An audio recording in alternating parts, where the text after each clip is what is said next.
This is our biggest forum yet, so we really appreciate it. Tell Jason he's the host with the most.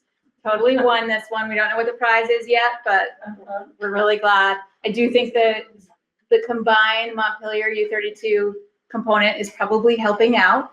But thank you all for being here, and everyone online as well. We'll try to keep track of any questions that come up online too, but I might need help with that. So we get to talk about re-envisioning the Central Vermont Career Center, which a few of you have heard about over the years several times, and maybe some of you this is new, although I think most of you it's not. Some of the things that we're going to talk about is why are we doing this work for a new center? What was some of the early planning that we did? What was the programming phase like? How did we decide on a site? We're in concept design, which we love. It's so much fun. I love it. We're going to tell you a little bit about cost impacts, and actually the numbers on this slideshow, we've been able to shrink them a little bit, which is fun, and then some of the next steps for us. I should introduce myself. I just presume everybody knows me. Hi, I'm Jody Emerson, Central Vermont Career Center Superintendent Director, and Jay Doherty is with La Valley Brensinger, and Cam Featherstone is with Truex Collins, and they're both going to take part in presenting tonight. So they are my partners in crime, and they get to take some credit for all the beautiful designs you're going to see tonight. So when I first arrived at the Central Vermont Career Center in 2021, there were two different things that were going on. There was a governance committee that was working to become an independent technical center, and several of the board members that are here tonight, whether they're still on my board or not, were part of that work. And then there was the re-envisioning piece. And when I got there, I felt like I couldn't move both things forward at the same time. And felt like the governance piece where we could get all 18 towns on board and voting and having a say in what we're doing was the most important part. So that's where I focused my energies first when I arrived there. We were able to achieve that by the end of that first year. And this is our third year, the close of our third year as an independent technical school district. And we were able to, at kind of the end of the first year, start of the second year, really start working on this re-envisioning piece again. But work had been done prior to 2020, prior to my arrival. Both Jay's firm and Cam's firm were on board at different times. They weren't there together. And when we reached back out to Truex Collins to see what do we need to do to get this started again, they came back with a proposal to partner and to bring both of their expertise together in this, which has been really exciting for us. The board goal that kind of got this re-envisioning back on track was that we wanted to be able to serve all eligible students in our region and provide programming that fulfills the needs of the students, the employers, the community. And so they set the goal, my board set the goal of a state-of-the-art standalone facility in our region that is full day. So students would come there for their full day. They wouldn't be transferring back to their setting school in the middle of the day. And we would be able to realize an increased enrollment versus applicant percentage. We've definitely seen increased applicants. We've kind of hit the ceiling as far as how much we can enroll in our programming. So they then crafted it from that goal, this vision statement, that our state-of-the-art facility serves all eligible students in our region, staffed and resourced appropriately. Thus, we're going to have that expanded capacity, increased academic achievement through that full day that supports and related to the programming that students are in. Pathways to advanced career credentials. We're starting to map out how could we get students closer to an associate's degree before they graduate high school in our school. And then one of the goals that we have and that we haven't done well is strengthening partnerships and figuring out how do we improve our outreach to middle schools and figure out how do we partner with them in some ways that we haven't yet. I think there was a time when there were summer programming for middle schoolers. We only have a very small 1 week window where we work with Vermont Works for Women for that moving forward. And they are super excited about our new welding space. So that'll be good. So we're looking to kind of eliminate some of those barriers to participation that we've seen. And there are a lot of reasons for them. Space is not the only one. You can see here kind of the increase in applicants over the years, and for FY26, we're already over 400 applicants in the first 2 rounds. We still have 1 more round that goes through August. This year, we were able to work out some plans with Randolph Tech so that some of the students that, for instance, we had over 60 applicants for electrical, we were able to fill our program, fill their program, and we're gonna expand our electrical program by adding a second instructor next year and up the numbers just slightly so that they can co-teach together in the space that we currently have. And then hopefully the following year can teach 2 separate full programs. But for next year, it's only expanding it a little bit and trying to train that new teacher.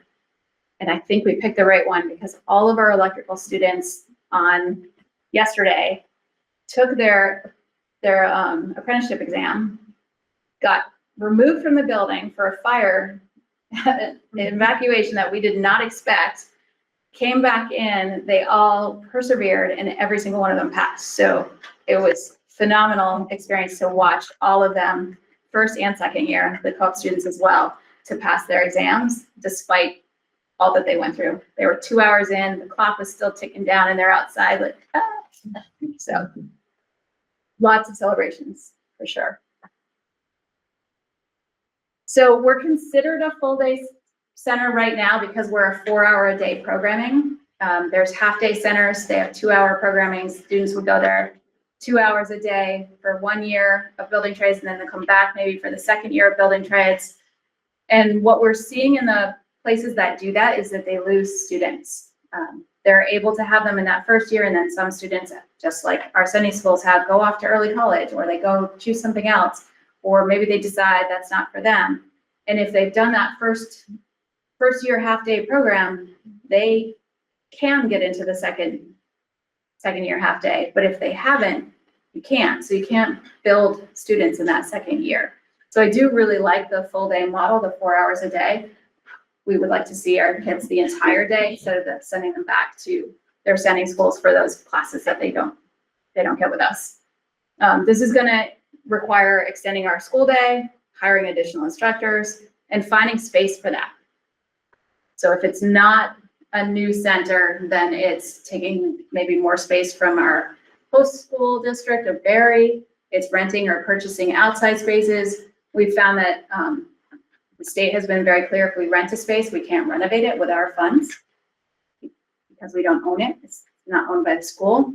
So there's some barriers to that. But both of those would require extra costs and extra supervision, as would a new center. Yes. Do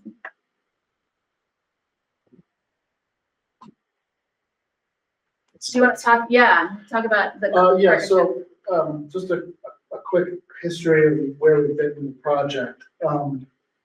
As Jody said, the center has worked with both Truex Collins and LaValle and Brenza during the past, but on different phases of developing the work. First, there was an exploration of the lab spaces, what needs to be in a state-of-the-art contemporary electrical lab, for instance, or auto mechanics. And that's really about understanding how well can does a state-of-the-art or a modern program fit in the existing space.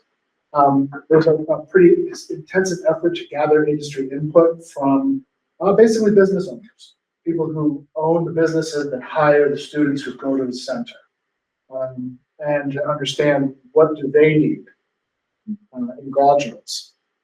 We did an early round of cost estimating and project budgeting, which was really based on a program, an amount of square footage that is needed to educate this number of students, no drawings or anything. And then we began conversations about how do you find a site, how do you get funding, and all of that led to the realization that that Central Vermont Career Center really had to be its own school district, because there's no mechanism for a vocational school or a career center rather that's attached to a high school to raise their own funds. And so by becoming a school district, the Career Center has the ability to basically have a bond vote and appropriate the funds necessary to build a facility. So that's when I think kind of things stopped and you started going down that road of how do you become a school district? Hi, everyone. As Judy said, I'm Jay. I'm from LaValle Brensinger Architects. I'm an architect and an educational planner. LaValle Brensinger, we specialize in hands-on learning spaces, in particular CTE spaces. So you're going to see a bunch of photos in a second here of some of the spaces we've done throughout New England, to kind of just show what some of your spaces will look like and feel like when they're actually done. What I wanted to talk about at the very beginning to understand the process, to understand what these spaces were going to be, we came up with some guiding principles. And to get that input of what these guiding principles are, it wasn't just meeting with the board or just the educators, but we also got input from students and the parents to understand what kids were interested in, really what they wanted to do, what the focus was. From that, we were able to meet with the industries that are tied to these programs. So meeting with the local people that are actually going to be employing these students to understand the skills that they're hoping that these students will come out with. So there's obviously a baseline of what students will accomplish, but then there is understanding practical skills of what these companies and organizations that are tied to these programs, what they're expecting, which really has influenced the design in each space in particular as that ties into it. We have a bunch of guiding principles that you're going to see in the design as we talk about this design a little bit. Just starting from the bottom, sustainability, you're going to see that tied in there. Community access, adaptability and flexibility, personalization, health and wellness, small learning communities, and real world education. So as we look at the design a little bit, keep those in the back of your mind because these guiding principles have influenced and informed how the building is put together in spaces.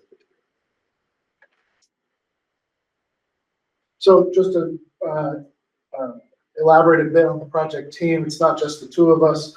Truex Collins, we're architects and team leaders. The Valley Brensinger is also an architecture firm, but in this case, they're really taking on the role of the CTE expert and lab designer. And also they've done a lot to put the building together so that spaces are near other spaces they need to be near. We also have civil and structural engineering from Engineering Ventures on the team. Engineering Services of Vermont is a mechanical, electrical, and plumbing engineer. Wagner Hodgson is the landscape architect, and we're using PM&C as a cost consultant, a third-party cost estimator, and that's all they do is estimate the cost of construction. So the way the building's laid out, one of the guiding principles was to come up with small learning communities. So you're going to see there these learning communities we call clusters, and that's a group of programs that work together and can have interaction and be able to foster each other to help each other grow. So this career cluster is the design, construction, and manufacturing, which is your building trades, your plumbing, your heating, your electrical, your welding, and your advanced manufacturing. Jody, advanced manufacturing is new, right? Yeah. Welding is new to the school this year. That will be a Correct. much bigger space in the new building. One of the other career clusters is transportation, and this is automotive, which you would typically see. The new program added here is diesel mechanics, which takes that to the next level of using those skills on a much bigger equipment. Health and human sciences. This ties into human services, which is early childhood. It has to do with animal science, has to do with medical professionals and emergency services, and natural resources and sustainability. So I think some of the programs are coming back very. Yeah, natural resources and human services are programs that we've had in the past that we're hoping to bring those back. And animal science is the new potential in this cluster. The next cluster is art, business and hospitality, and that's your culinary arts, which includes the baking arts, cosmetology, business and information systems or technologies, and then digital media, which is made up of two pieces. We have the film, and then we have the digital art or graphic design that ties into that. And the business and IT would be a new one. That's one that's come up on our comprehensive local needs assessment every time that I've done that. And then as we think about the space, we want to create flexibility and space that as things change or new programs are developed, there's space for that to happen. So there is some exploratory space and some flexible space. So that will tie into some spaces that will just get kids really excited about all the programs by giving them a little taste of everything. And then others gives you a space that you can become an incubator for a new program that might take place. Is that Midcoast? That is Midcoast, yes. So the site selection process was long. We were focused on trying to find, I don't know if you can see in the image, the centermost towns of the 18 have a little hatch on them, centrally located towns. So we were really focusing our search within those towns. And we cast a pretty wide net, looking for parcels of the right size, basically, to take a site. We ended up with something like 190 parcels that had to be evaluated. And through a series of checklists that kind of helped us filter out, so, one thing might have been, it has to be mostly flat. Can't have a Home Depot on it, things like that. We got it down to, I think. We started with the first 4, I think. Yeah, I think that's right. Even the first 4 got us something like, I think it's like 70 sites or something that we couldn't The check. first 4 were 199. Then we added the next ones and it brought it down more. And then we added we took away the nearby. Yeah, The nearby was in there. because there was still a lot of sites to check. Anyway, bottom line is we got it down to an A and a B list around 17 or 18. Oh, here we go. 16 sites that met 1 through 7 once nearby is removed. And we looked at the top 10 sites, and actually I think Jody ended up calling all 16 of those sites. We went down through the A list, and there was like 1 taker, and then we went to the B list, and there were a few more takers. Is there another slide for site selection? Oh, yeah. Yeah, so we looked also at the U32 site, and did a couple of test fit diagrams to see, could this facility fit on that site. It's not a great fit, to be honest. A lot of it comes down to, is there sufficient parking? What gets displaced at U32 by landing a building there? You have to build new fields out in the woods. And it wasn't a great fit. It may be possible, but it would be the only other facility that could combine with U32 in that case. There are other discussions going on in the community about other potential partnerships between Springs and U32, and not all of them can go to U32. That's, I think, one takeaway that we learned. We looked at the Berrytown Industrial Park, but it was just not available for nonprofit use. We also looked at, I think, 3 other sites besides the one that we landed on, where we actually went out, we walked them, we did some diagrams on a couple of those sites. We even got wetlands consultants to come and look because they look very promising. Basically, it turns out that a lot of the sites in Vermont are encumbered by wetlands, which prevent large-scale development of a facility of this type. There are not very many sites that will fit this program. And in the end, we landed on 16 Baptist Street in Graniteville, in the town of Barry. This is the one site that was large enough, had 3-phase power, was on the paved road, had access to municipal water and sewer, had a landowner willing to sell, and had enough open space that was not encumbered by wetlands or other. And we have already done some due diligence, like there was bat habitat, there was deer wintering habitat. Those things have all been checked and been cleared.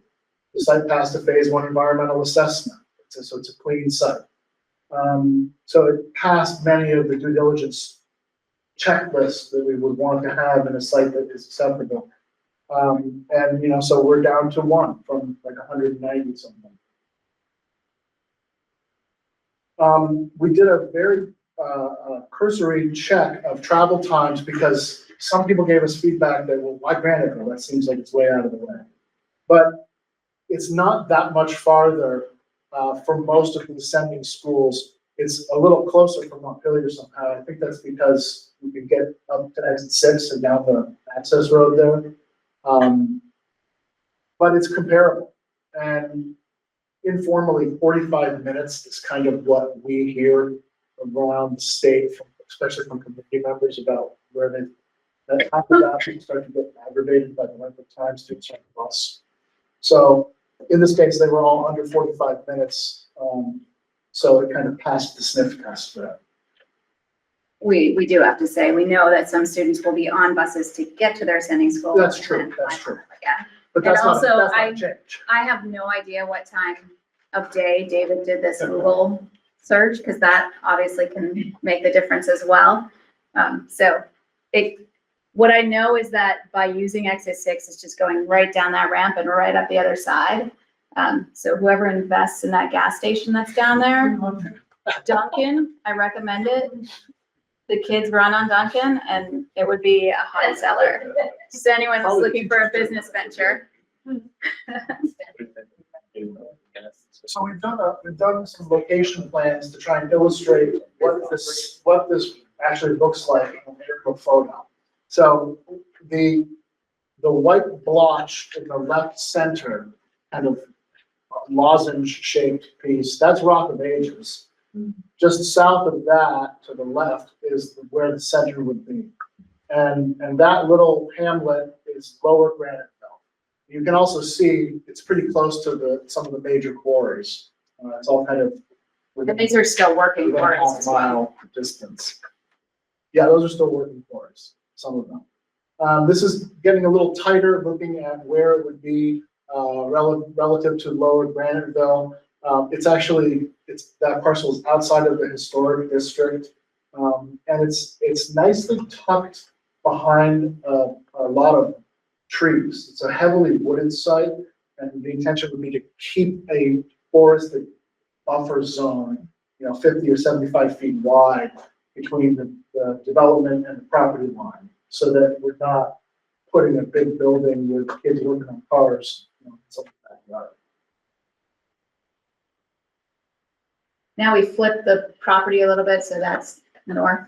Yeah, this is the site plan. You can see we're using up about half of the 27 acres. There is a wetland in the middle, and see the lighter strip in the middle of the site.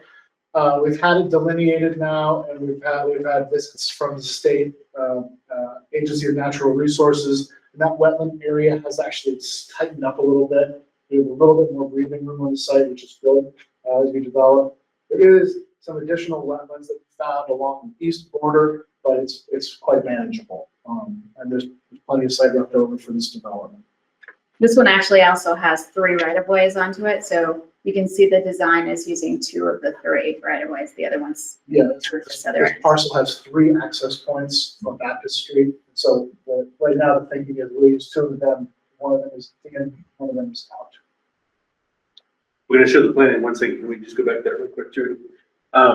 So the site has a slight slope to it, which is really good, because as you can imagine, most of the CT programs want to have access to outside to bring heavy equipment in. They want to bring materials in, but trying to get them direct access to outside is ideal. So the way the site slopes, it allows us to have this area on the 2nd floor actually at grade.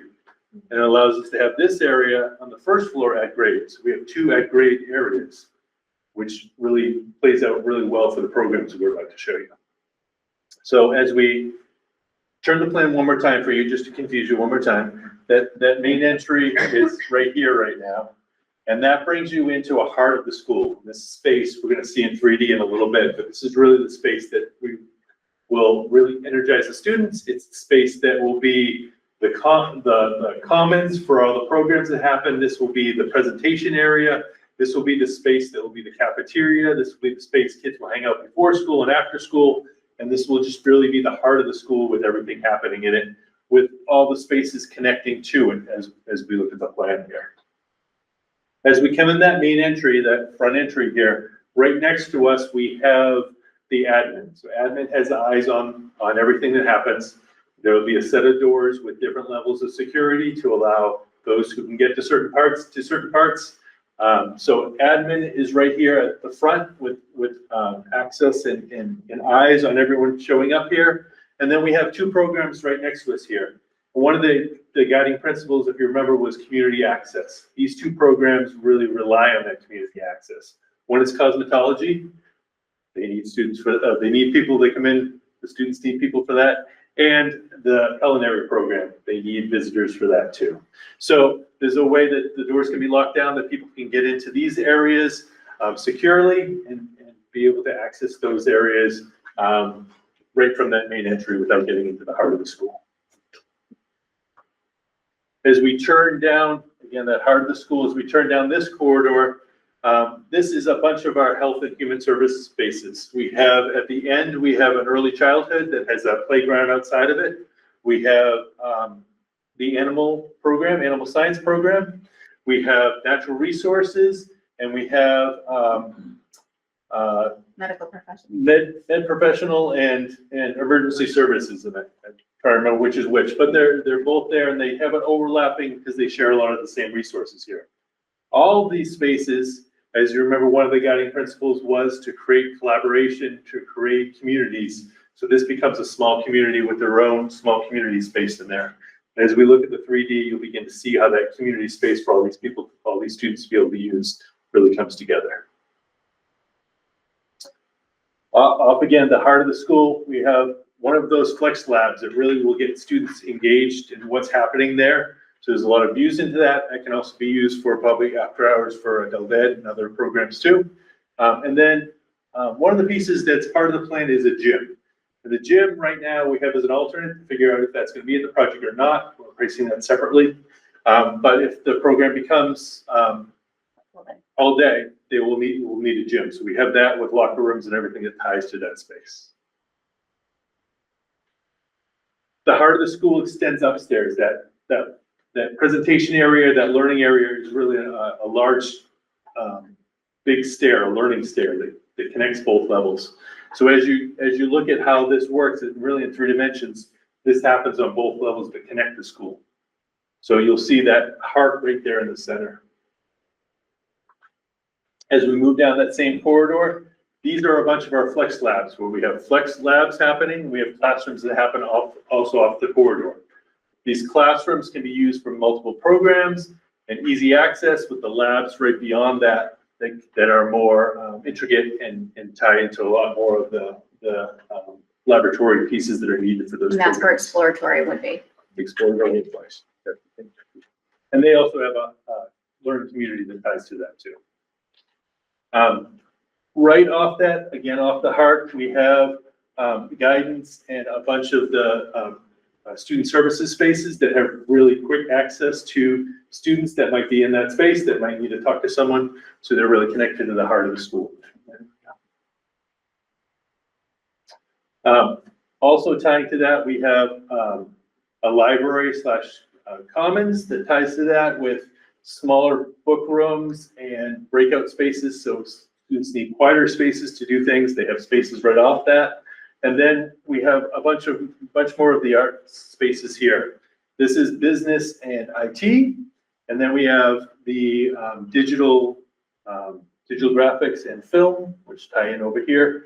And they create a space out in front of them that becomes their store and their home and their community cluster space.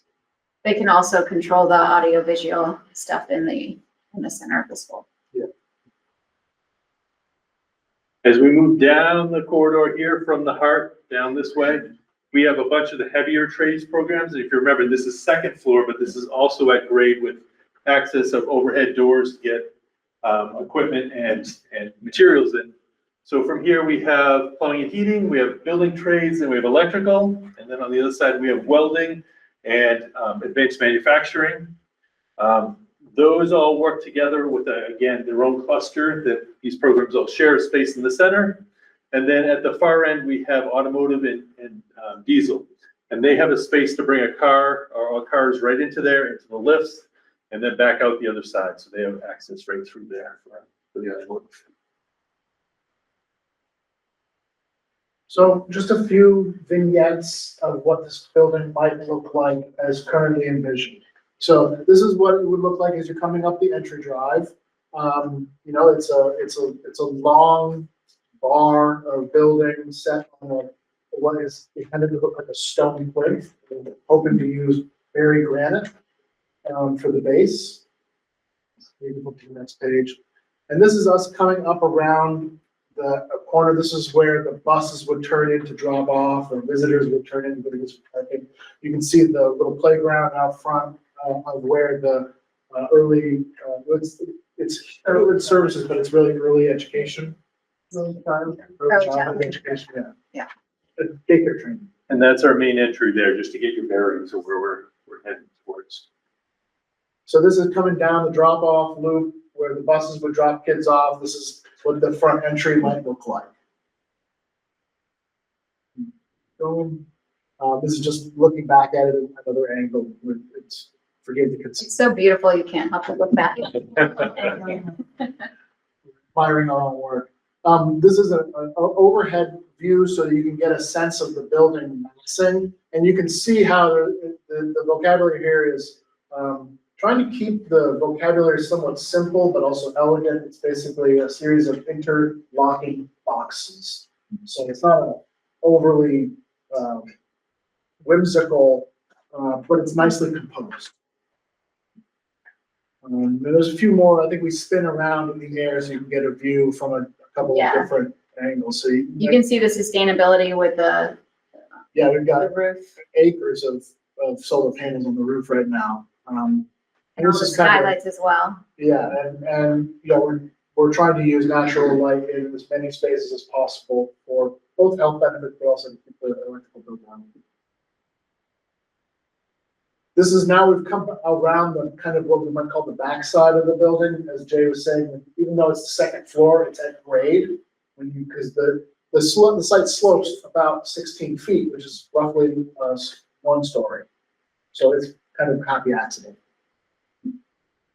There's a loading dock here. This is the kind of the outdoor project yard for plumbing, building trades, and electrical. Yeah, And you can see the the students auto right might, there. the students, they might collaborate on a modular home, for instance. So they'll assemble pieces of it, wheel it out, put the whole thing together in the yard and ship it out. Now we've swung all the way around. We're still looking at the upper back portion. You can see the automotive is on the left, and advanced manufacturing and welding are there. And the little triangle piece is the culinary, baking, and cosmetology, and the main entry tucked around the corner. I think. Now we start to move inside. So this is moving in that front door. As you move in, admin's on your right. You see cosmetology lab to your left. Just further down, before you get to those doors, is another piece of glass that lets you into the dining space for the culinary and the baking lab is down there. And then that next set of doors that you see far there, that brings you into the heart of the school. So that, again, a series of lockdown doors so that it can be controlled through here. There's also spaces for students to display and to highlight some of the programs and projects that they go on. So as you move in, this is the heart of the school. That space that I was talking about, there's really 2 stories. We're using this learning stair, so students can sit on this, students can hang out on this, but this also can be a space that can be that classic agora stair back in the days of philosophy when people would sit around in a stair and be able to talk. So you can see that happens there. There's a stair that brings you up to the 2nd level here. Also, you can kind of see in the back here, you can see some of the smaller spaces we were talking about for the library that happen up there. There's a cafeteria or the cafe that would provide food for the students in this area. And then right here, we have natural light. We've got that big skylight that really lets natural light in here. If you remember, one of the guiding principles was sustainability and natural materials and natural. We're using natural light as the space where we want students to gather. So you begin to see that in other places. As we move down one of the spaces here, this is the animal science and the early childhood space down here. You'll see in a second, but again, natural light pouring into these hubs, again, to highlight and energize these spaces for students to be able to use. We do have an animation, I'm sorry, I didn't hear you up to. We do have an animation, I think that we'll share, that will help you put all these spaces in context. We do a little walkthrough. Good point, Ken. Yeah. So down below, that's the space we were just looking at. You can see the skylight above to let that natural light filter into this area. And these are the flex or the exploratory spaces up here that tie to this. Going back to the heart of the school from the second floor, you see the natural light pouring down in the center there. You can see the learning stair, and you can begin to see a bunch of the programs that are all happening around this space. This is one of the programs, the business and marketing in the IT space. They also have a display window there, so as they're making things, they can highlight what they're making, and it becomes a zone for them to collaborate together in spaces. Moving around that space, looking back, you can see in here a couple things.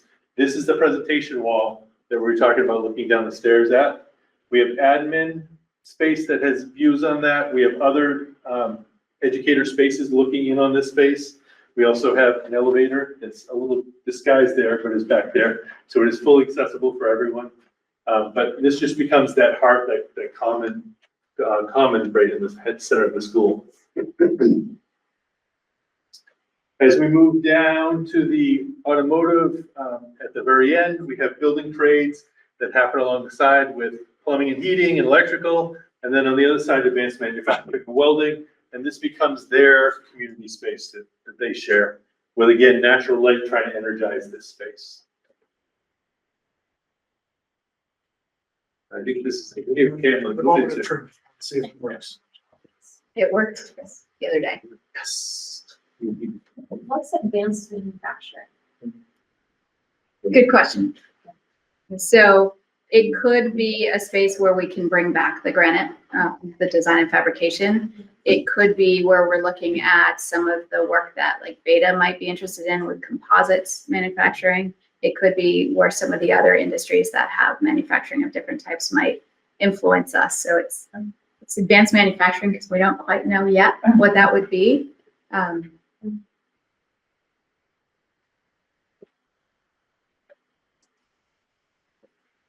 Can you make this in?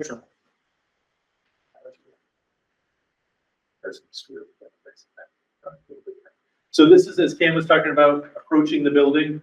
You're coming up the driveway and you begin to turn. You can see the space that's for early childhood, their outdoor playground there. As we move up to the building, we're trying to use natural materials. We're using granite, which is obviously very local to this area, to this site. As we move up here, you begin to see the main entry with a lot of glass for admin to be able to have lots of views of people showing up here. As we spin around, we'll begin to go in here. Admin's on our right, as I said, and then on our left, we have a bunch of programs, which are our cosmetology and our culinary programs. So what's happened there? These people move a little slowly, but. She just got off the rodeo horse, yeah. We'll give you some coffee next time. You can see that right next to us. That's the culinary space. Now we're in the heart of the school with the natural light pouring through the center, that learning stair, the presentation wall that we were just talking about, and then lots of eyes from all the spaces that tie into this. This space was incidentally sized for a full school assembly. That's why it's the size that it is, but it also serves as Jay said, cafeteria. Jody pointed out there is an AV booth that provides AV for this area. Sorry, Jay. No, that's fine. And then this is looking back down to the space. You can see the table set up. They can be set up in many different ways for lunch or presentations, as Cam talked about. Is that an AV screen? That is not a TV. screen, but a TV like a panel. Yeah, Yes, right. yep. Yeah. With all the natural light coming in, we really need to have something that can. Yeah, its projection is old hat. Yeah. Don't really do that. As we move across, this is kind of a shortcut to get here. This is that display space that I was talking about with marketing and them to have their own space right there. There are the elevators, that gray door you see back there. And throughout the whole building, we didn't really talk about this, but there are single-use bathrooms throughout the whole building. Every program has it. And every program has one directly attached to it too, yes. Jody, I don't know if you want to talk about the glass into the spaces. One of my favorite things about this is that we can have, we have tours all the time. And right now, to take a tour through our center, you go through every single program. And so you disrupt sometimes whatever's going on in there. And this will allow people to see what's going on without necessarily disrupting it. Great. It's also safety and visibility. And one of the central tenets of school design is that spaces have to be observable. CVCC. So Here's that central space with the natural light pouring in between the two levels.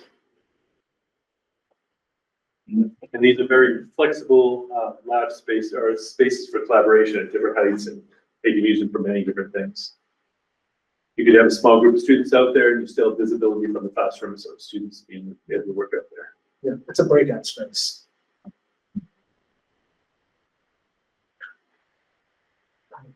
So as we move down here, we're gonna pass a bunch of the Health and natural resources. health, there you go, those spaces, and then we have our early childhood space right here at the end, and then just beyond, we step outside and we see the playground that ties to that. So get your bearings, we're back at the main corner where we started. This is one of the exploratory labs right there to let some natural light into that space to make that space so really well lit. And then as we move around the building, this is the gym space that we talked about. We have the loading area where you see the tractor trailer at. We have this project space where all the programs can come out and collaborate on mobile homes or whatever it might be, wherever they're building together in that area. We have heavy mechanic, diesel, and then we have normal automotive that happens right through there. They also have a space just off here that's the place for their project cars to be. And then as we move around, we'll see the advanced manufacturing and welding programs. And then we move down the hill to see cosmetology and the culinary programs. Back to elementary. One thing about Graniteville is there's a height limit on the buildings that you can build there. So it's 35 feet. So that's part of what went into the design as well, is keeping that in mind. Which helps because one of the things we're trying to do is limit visibility from the historic district. So it plays well, the trees, the limit of the height, its placement of the landscape. So I think it'll tuck right in, and if you didn't know it was there, you might find it. No, not great. That's the goal.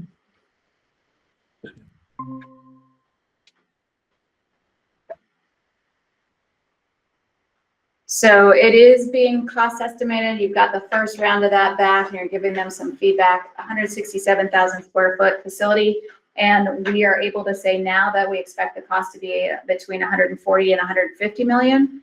And the gym addition is about 6 million if we add that on. So we've got a little bit of closer zones at a hand. Yeah, is that for fully, whether net zero, but completely off the grid, fully electric? Or is that going to be an add? Grid connected, net zero, yes, that's currently in our it's a process to get there, but our intention and scope that we currently have estimated includes geothermal, obviously we're planning on solar, so it'd be an all electric building, would be grid connected, because that's, you use the grid that battery. Sorry, grid dependent. Yeah, but the goal would be net zero, and a lot of that comes down to be able to fit it all on the roof. What's going to be power? If you do net zero hearing for that size of an array, it's a little bit more intensive energy-wise than a normal school. So Just the welding shop and if this was a high school, if this was a high school, I'd say I wouldn't hedge as much. The building itself, as Kim is saying, should have no issues getting in there. It's the programs themselves. Yeah. We have advanced manufacturing, which can be so parts ramp up or ramp down depending on when you're using it. Well, the history said there are a bunch of programs that are not really our friends when we're trying to get things.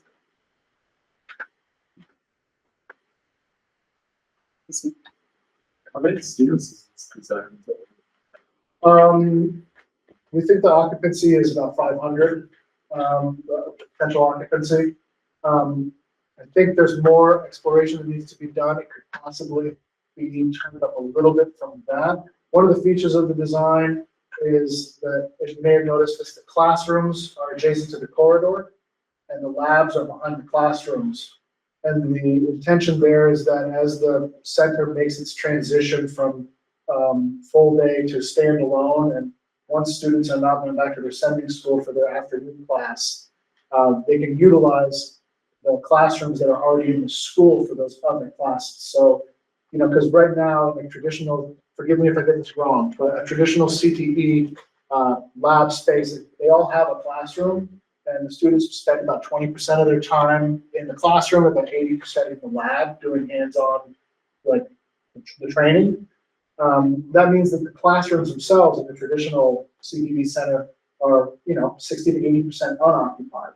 So there is capacity in those classrooms to add things like your history, your humanities, your sciences, your math, by just utilizing the classrooms that are there for at the time when they wouldn't be used by the electrical technologies folks first. So it's a bit of a scheduling challenge, but I mean, every high school does this already. So when, we'll get to you, man. What we wanted to do is not give you numbers that might not be true, especially given there's so many things that we don't know right now. When we do have a $2 million spread, we're going to put it into the FY26 and talk about what that bond impact would be. Thank you, Montpelier Board, for sharing Jake with us, because he's giving us some great insights into that. He's working with my business manager, so she can really figure that out. And then we'll also be paying attention. I was listening to some of the conversation today in the legislature to see, are we going to a foundation formula? What does that mean? And what does that look like, so that we can try to give some real numbers to it. Right now, we did not feel, my business manager, Michelle, did not feel confident in trying to project something given the big spread of numbers. And she just talked to the bond bank today, so she has a better understanding of how that works. So we just want to acknowledge that we can't tell you what the impact is going to be if you live in Montpelier or if you live in East Montpelier or Berlin, what it's going to be yet. It will have an impact. It will have an impact in cost. It will have an impact in the number of students attending the high schools, because we will pull that much more into our center. So there are impacts, and we're not denying that. And we know that could be something that is a struggle, especially if there's a big financial cliff for some of our sending schools, which was projected a couple weeks ago. I don't know where we're at with that right now. So as we get more information about the cost of this project and start moving, because our goal is a November bond vote, we will be putting that information into different formulas in lots of spreadsheets and trying to get that information out to you so that it can be as accurate as possible. And it's just really hard to do right now, given how funding is in schools. Did you have a related? I wanted to follow up on the student population question. What does the 500 relate to how many students you have at CVCC regularly? We started this year with 220. Okay, so this is double. So this doesn't really give us any, and right now you turn away about half. So this would mean you generally are meeting the need of what you have right now, but doesn't give you much room to grow, or does it? It gives us, I think you were talking about a little bit of flexibility to grow. Okay.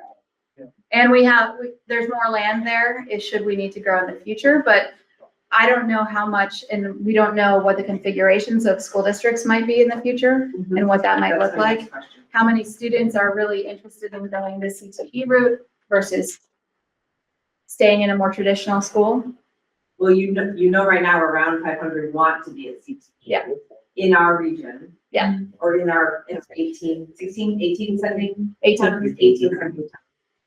What we don't know, I think I hear you saying, is that we don't know if that's going to increase in the future.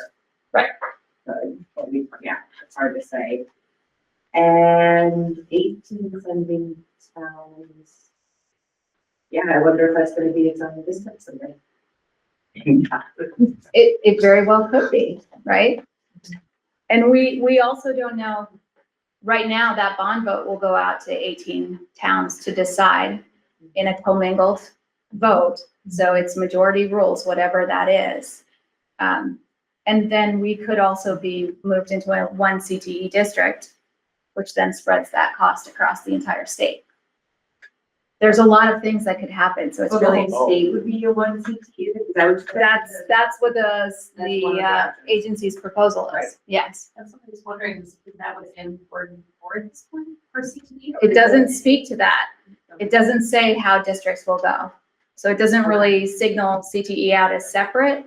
It's, and from what I understand, it's still one way or the other. It's either going to be CTEs in regional or CTEs one district. Most importantly is we have students that want it. Yeah. And we're not stopping. And we're still working on what options are there. So we're expanding tiny little incrementally where we can. We've partnered in a way with Randolph Tech so that a lot of students that didn't get into with us are still able to access CTE this year.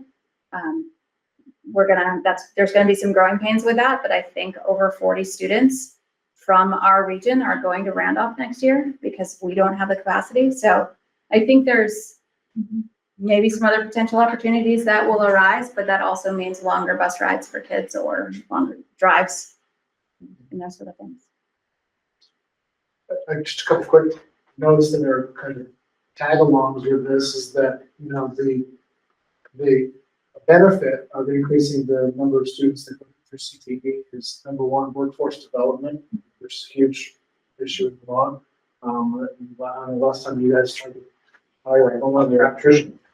And also, you know, these folks graduating from the CTE side with really good paying jobs relative to the kinds of employment opportunities that are around central Vermont. And so you have more better trained workers. You also have a better tax base. So there is some positive reinforcement that happens with a project like this, which is a little bit different than other school projects. And the majority of CTE students do stay in state, which is great. At least that's been the trend. Yeah, because you're working with their potential employers to figure out what's needed and how many, and so the system kind of is regular, it self-regulates. Yeah. One of the things that the Central Vermont Career Center has not done well in the last 4 years is adult ed. And we're very excited that we kind of landed a pilot project with District 6 Emergency Services to take on all of their emergency services training for everyone in our county. And some folks from Orange County and Lamoille County will be part of that as well. And the state is putting a lot of resources into piloting that at our center to see if it's something that we can do statewide. And so that I'm excited to see that starting to grow too, because that's going to be a really important component to this new building as well. Yeah, is that, there was, I don't want to speak out of school, but there were discussions, it's been a while since we're talking about this, but there were a lot of discussions about some adult education opportunities in the new sector as well. Yeah. So we're looking at a November 2025 bond vote. Then if it was successful, then we would be moving on to those building design and permits, and then the construction would start in the spring of 27, and the building would hopefully open in September of 29, so FY30. That's our story. That's her story. It's a great story. So exquisite. We pay her to. Yeah, a couple of things that were said that I just want to make sure that is clarified because we are recording. So one is that we did not go into a governance back when Penny reached out to, chair that governance committee, we had just been consolidated by Act 46, right? And us, and I'm looking at Steve too, because I became the appointee for, we were an advisory board.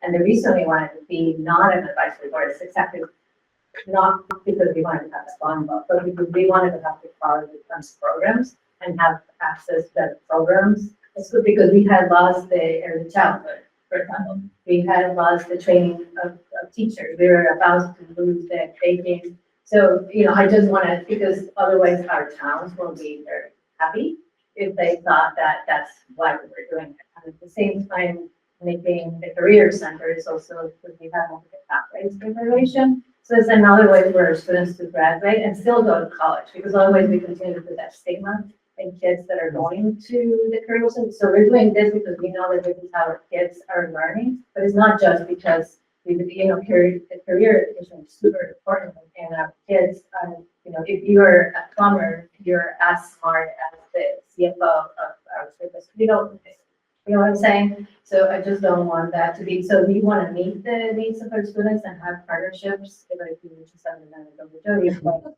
we're able to get to the middle school too, and at our district, we're working a lot about with that vision of community schools as a strategy to make sure that we can partner with them to meet those needs.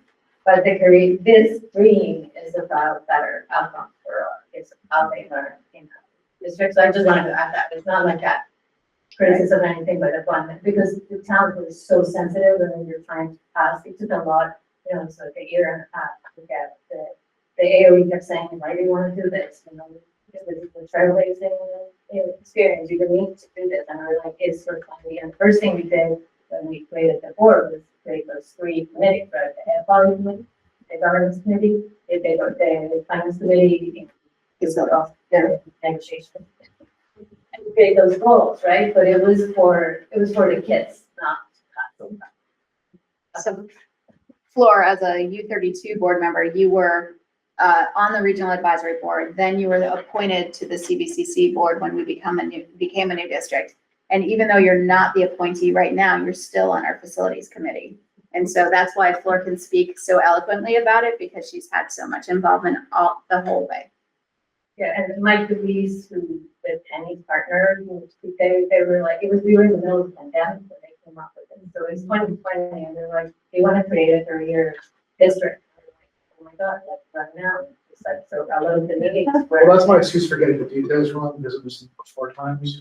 Yeah, and they had to, so there was a lot that went into that, but Yeah. towns were so sensitive about this specific topic. They wanted to know that we were doing that for a qualification to meet the kids' needs, not because we didn't have the funds. I don't think I've seen it because you were sitting on those meetings even before meeting where we were unified, and you were also. Well, what I learned is, and I think I learned this in this year, was that in 2018, the Berry board told us we had to leave. Yeah. And so that's what actually kicked off some of this work as well. And I actually was able to find the minutes of that meeting that did that. And they were looking to bring that Spalding Education Alternatives programming that it used to be Granite Academy, the alternative programming for Berry, in-house where we had our center. Somehow in 2020, with the extra funding that came in, they found land, they built the C building. And so then that you have to get out sort of went away a little bit, that pressure to get out. And now the pressure is more about the number of students who want access and the lack of space to provide access. Yeah.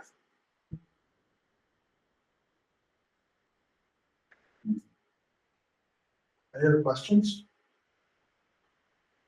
Maybe answer my question, but yeah, the new person's giving you.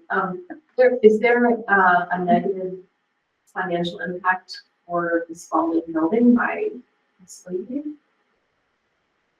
Yes, we pay a significant facilities use fee. Guy?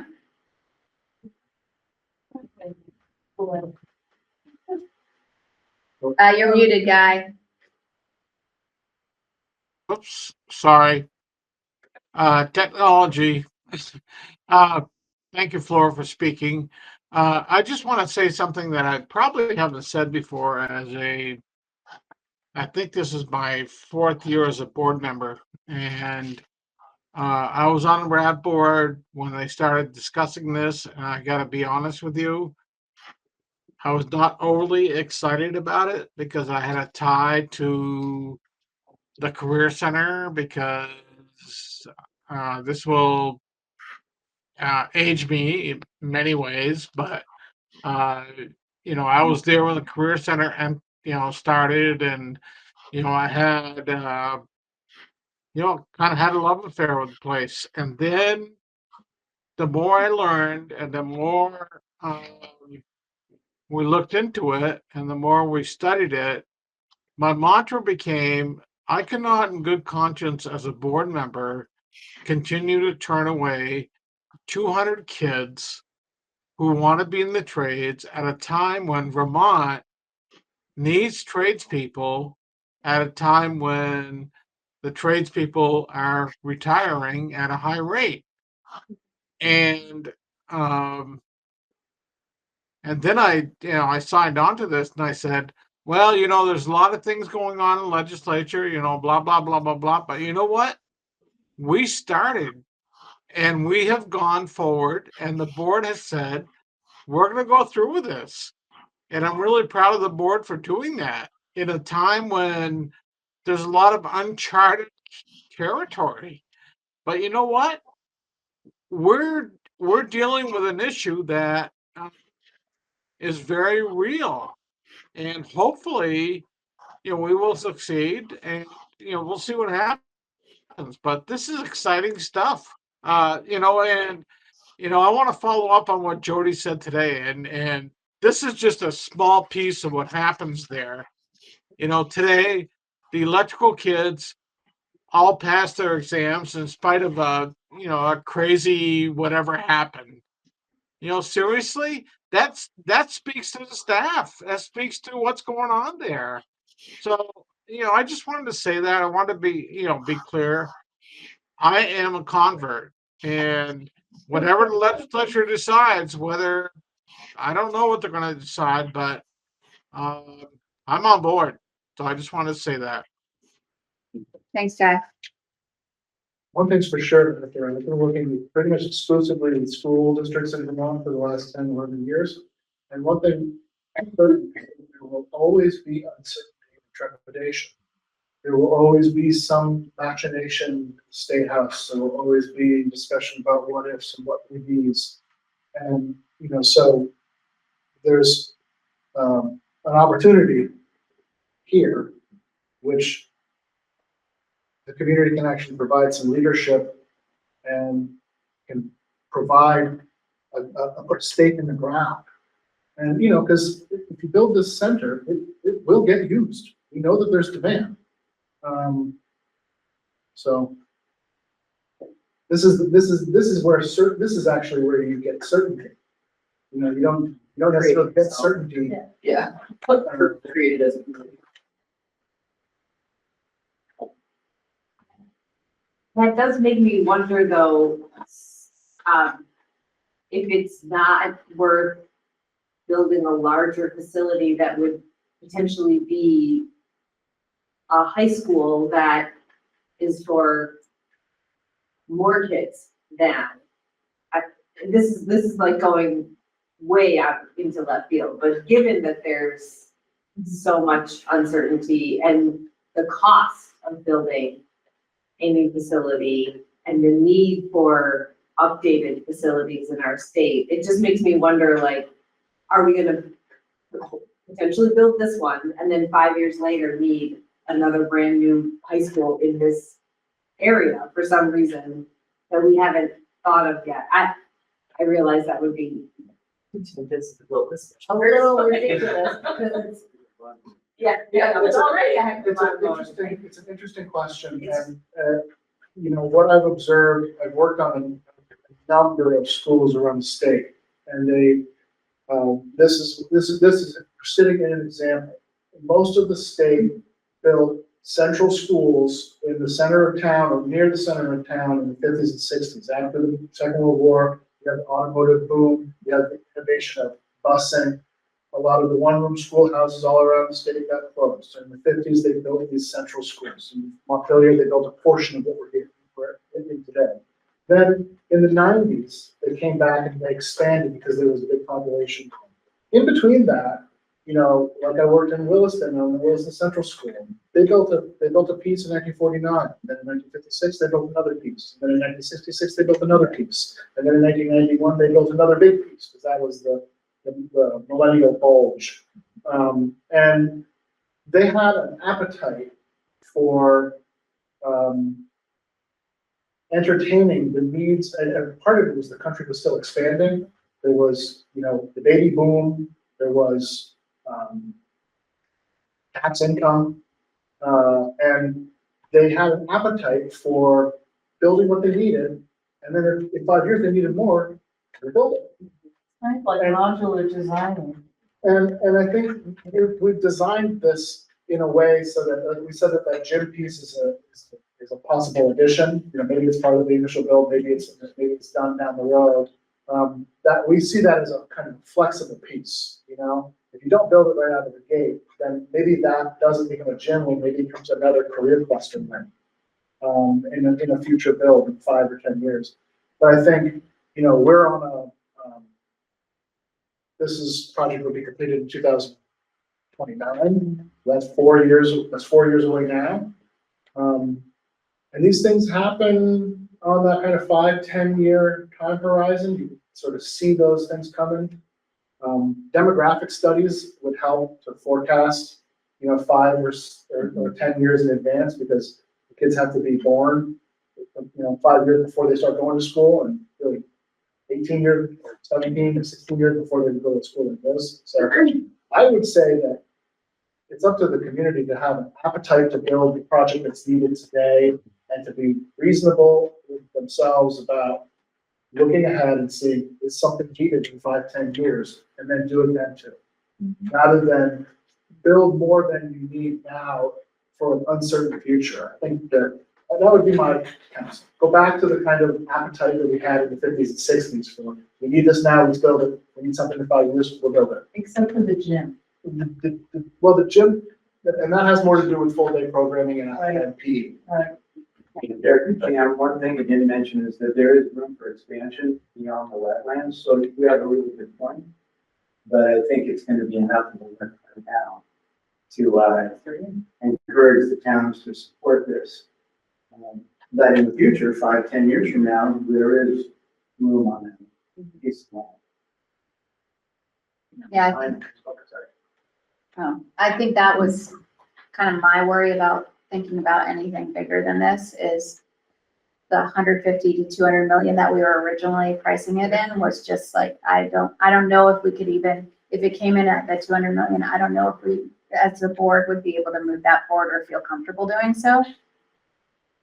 It's hard to balance. Like, we really want kids to have access to what they need and what they want, and taxes. And so I think that, I don't think the board has an appetite to go bigger than that, because of that, and wanting to put forth something that is as reasonable as it can be to meet the needs that we have. An important clarification, when we asked this question, is that number that the range that we're floating out there, 140 to 150, that's the project costs.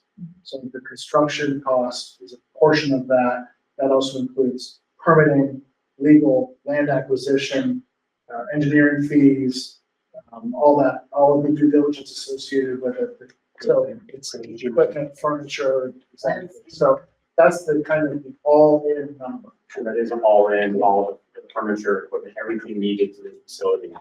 Yeah. That's open door and you're ready to go. That's the turnkey, That's great. the turnkey list. We're bringing some stuff with us. Everything from the new welding shop can go up. We made sure that that was something that we were investing in that could go with us. Anything that will survive the move and still function and you know, makes sense to move. Couple of pots and pans. Yeah. Jody's desk. Can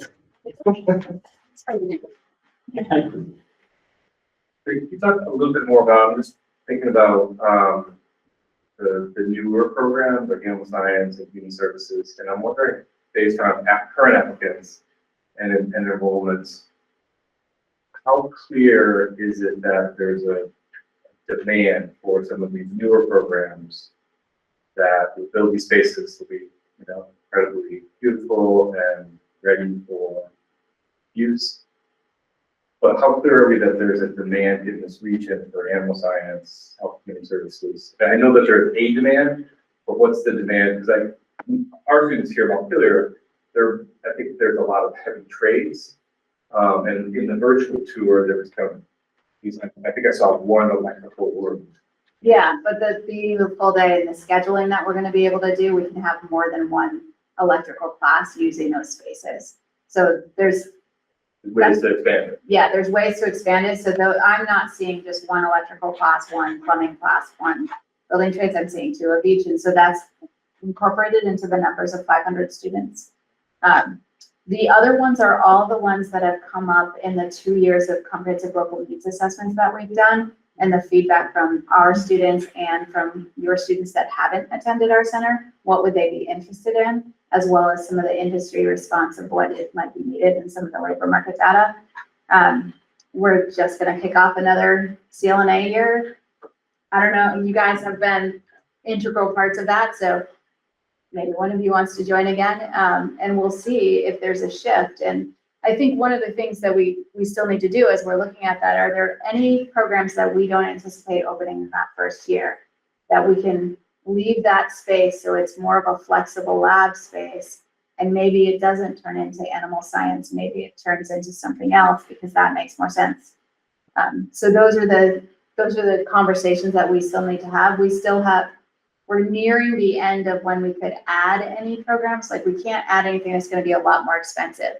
I can't add auto body repair, for example.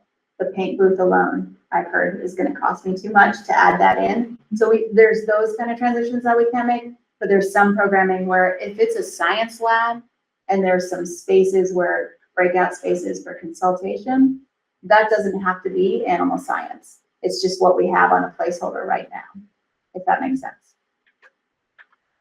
Yes, I just, I want to, in my mind, I'm just thinking we wanted to make sure that the center is equipped and flexible enough in its design so that the programming needs can really drive how the center is, and not what we think based on that, good data around what students are interested in, and could be a cohort currently, and then does that shift. So that's just in my mind around the full capacity use of the center based on the programming that's being offered.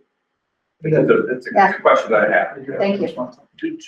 I mean, some of the programs will definitely need to be set up for things like automotive with the lifts and that really has to be set up that way. Electrical, to change that program from where it is, it has a lot of electrical framing and electrical stud work. There's a 2-story space for them to learn how to do a whole bunch of things. So there's some spaces that are really dedicated to those programs to make sure those students can learn the skills they really need to learn. But as Jody talked about, there are other spaces that are the science-ish spaces that could be flexible to turn on things, such as the animal space. It's a science lab that has some specialized spaces off of it that could be flexed and turned. So I think we've tried to look at as many spaces as we can make flexible, but there are other spaces that are very intense that to train a student correctly really needs an extra. I think there's also an issue. We sometimes I worry that we conflate flexibility and adaptability. This building is going to last longer than some industries are going to be around. So an entire industry that's like, if we built this in 1965, it might have been photography or film, right? And you know what I mean? That the whole industry is gone now. And so the building is going to outlive some of the industries, and there's a certain amount of flexibility and adaptability that you can build into the design. There's also something you have to live with. If the market fundamentally changes and industry fundamentally changes, then there will come a point when you have to renovate some of the spaces. But the adaptability piece, as Jay was saying, is there's some amount of interoperability or interadaptability within the configurations, because most of these programs have a lab space, they have a classroom space, they have storage, they might have an office, and the Career Center's done a really good job utilizing the space that they have available for the last 50 years as times change. So that's kind of, I put it on the business as usual in some respects.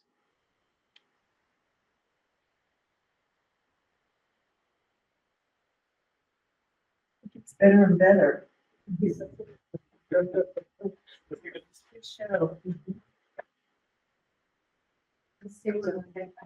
obviously really excited about it, and I'm so glad that you're tonight to see this. And I understand the hesitation about cost. I think is another one of these examples. Like, if you don't nurture, we're gonna lose it. I think as a community, we really need to think about like what we do need in 5, 10, 20 years.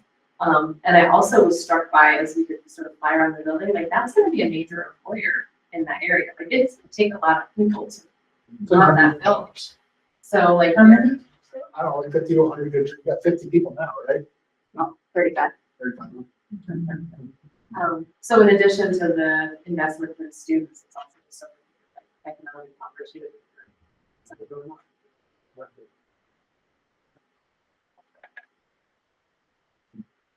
And Jill's gonna be vying to come back on my board, I think.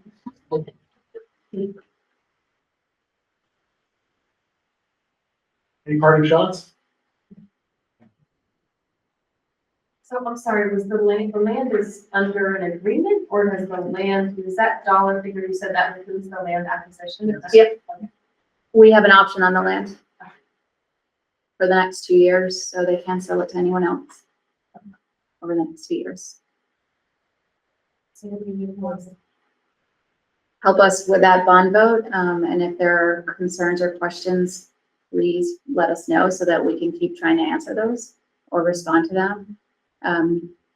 This is the biggest turnout, with the exception of the Berrytown Select Board meeting, where we introduced the project and where we actually invited all the neighbors by mail to come, and they did come, and they were not opposed to the center. I would say they support the idea. They were just concerned about landing it in their backyard. And really what I think the negative feedback was at the Berrytown Select Board, for not allowing us to build in the industrial park, instead of being directed at us, which was, I think, interesting. But they didn't come to our forum on Monday night in Barry, and so I don't know if there are continued concerns or other things that are coming up. I don't know.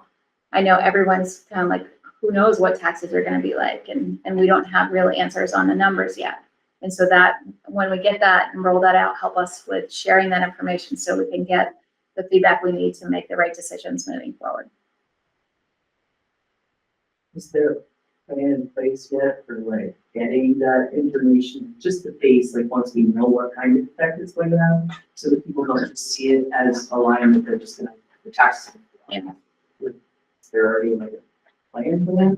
Our next phase is marketing. Yeah. And we have a bunch of proposals back. We just haven't selected one of those proposals yet to figure out how we're going to do that and what company we're going to work with to move that work forward. But they're going to help us with that communication plan.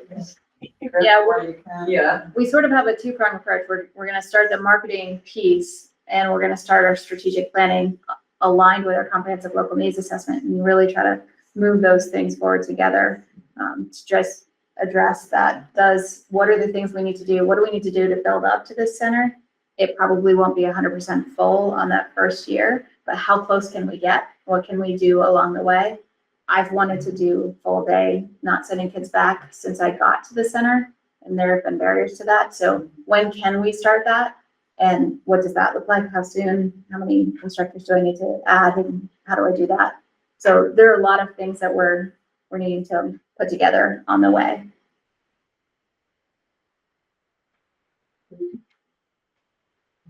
Thank you. Thank you, everyone. Thank you.